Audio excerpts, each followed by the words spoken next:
In this video we are going to study a very interesting master game in which we will see how Black will destroy his opponent using the modern defense.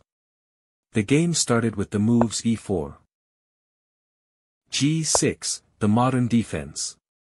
Black plays in hypermodern style.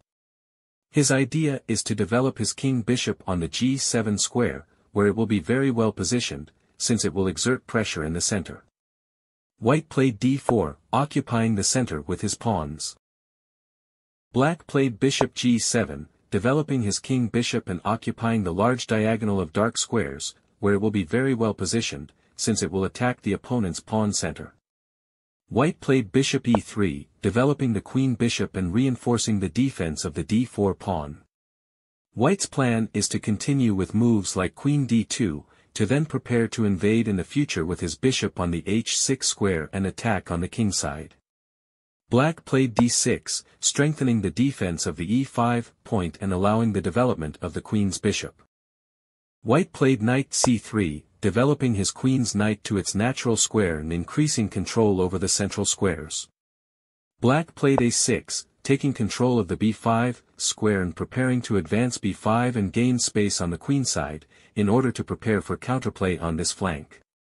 If White now plays a4, with the idea of controlling the b5 square, then his queen side is weakened and the white king will not be safe if he decides to castle on the queen side. In the game, White played queen d2, mobilizing his queen and preparing to castle on the long side. Black played b5, starting to advance his queenside pawns. In the modern defense, Black often delays the development of the king's knight. In this way, they keep the h6 square under control and prevent the white bishop from invading there. At the same time, they do not block the action of the g7 bishop, which can remain active.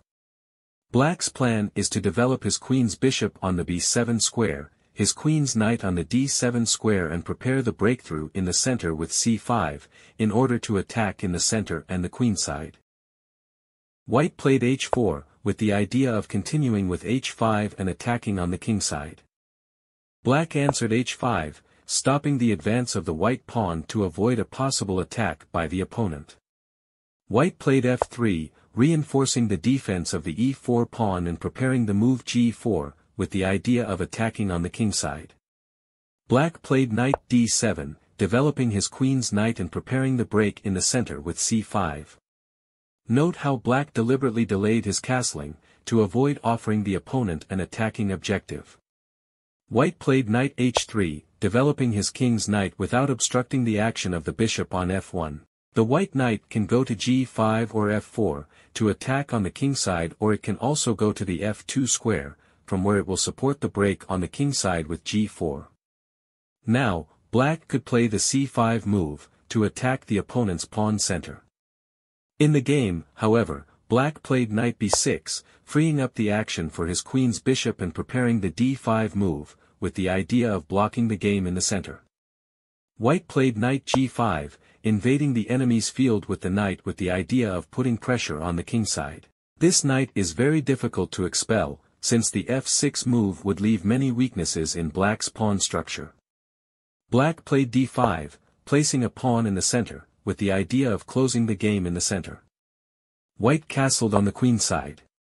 And Black played bishop b7, developing his queen's bishop and occupying the large light square diagonal, where it will be very well placed, since it will increase the pressure in the center. White played bishop d3, completing the development of his minor pieces, reinforcing the defense of the e4 pawn and connecting the rooks. Black answered e6, connecting the pawns, reinforcing the defense of the d5 pawn and preparing the development of the king's knight on the e7 square. White played e takes d5, with the idea of opening the game and trying to quickly attack the black king, which is still in the center without castling. Black answered bishop takes d5, capturing with the bishop to keep the large diagonal of light squares open. White played knight takes d5, eliminating the enemy bishop. After knight takes d5. White played g4, attacking on the king side, with the idea of opening lines on this flank. Black played knight g to e7, completing the development of his minor pieces. If white now captures h5, black simply replies with rook takes h5 and we can see one of the advantages of not having castled. Black would have no problem.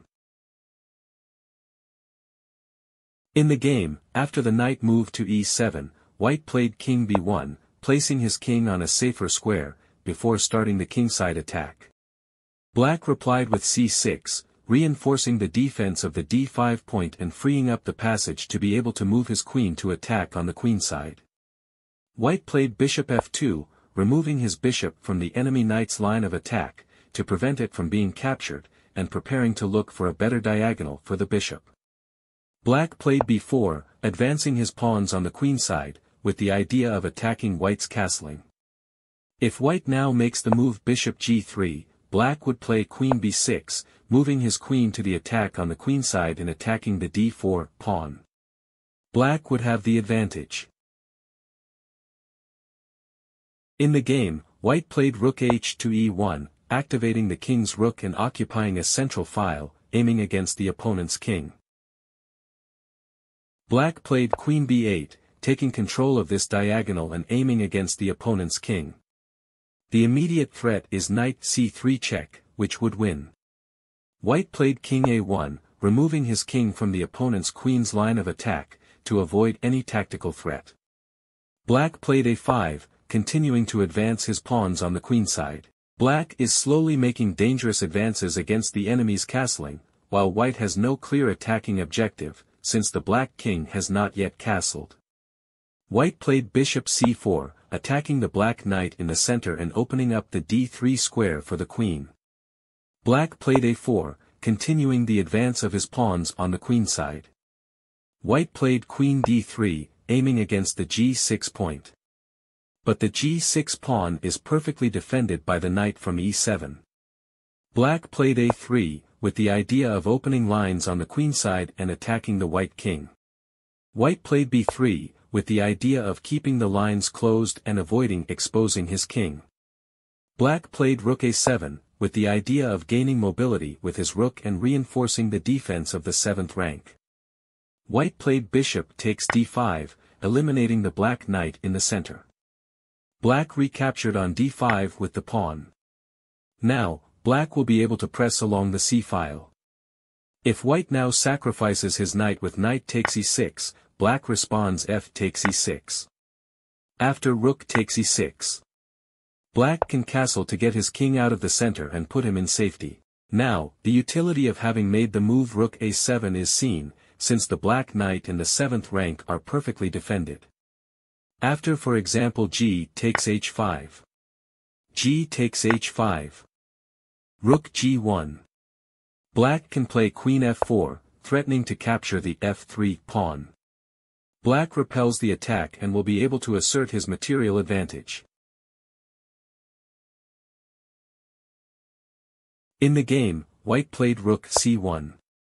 Now, the easiest and safest move was queen b6, attacking the d4 pawn, to tie the opponent's pieces to the defense.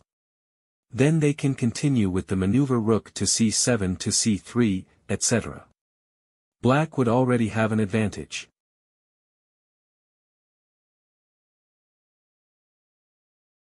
In the game, black played queen h2, threatening to capture the opponent's bishop.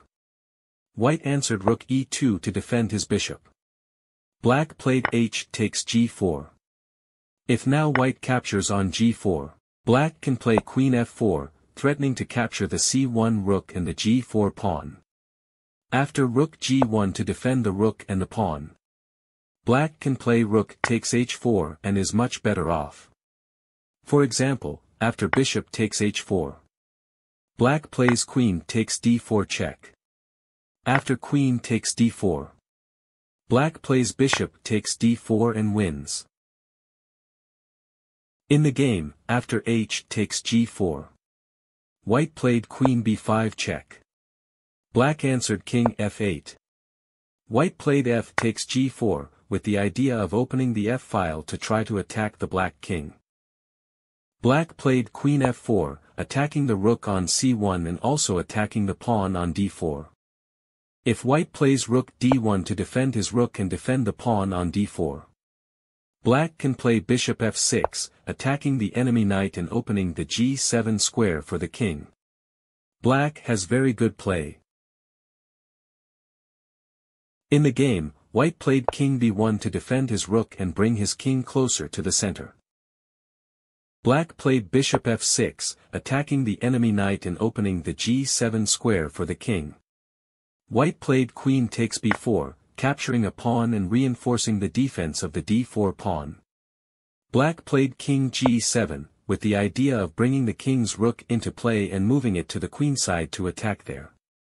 White played queen d2, with the idea of exchanging queens and leading the game to an endgame.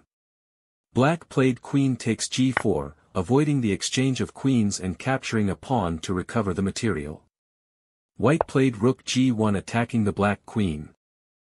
Black played queen h5, with the idea of keeping the queen close to the kingside to prevent the opponent's attack. At the same time, the rook on e2 is attacked and the white queen cannot move, since it is tied to the defense of its rook.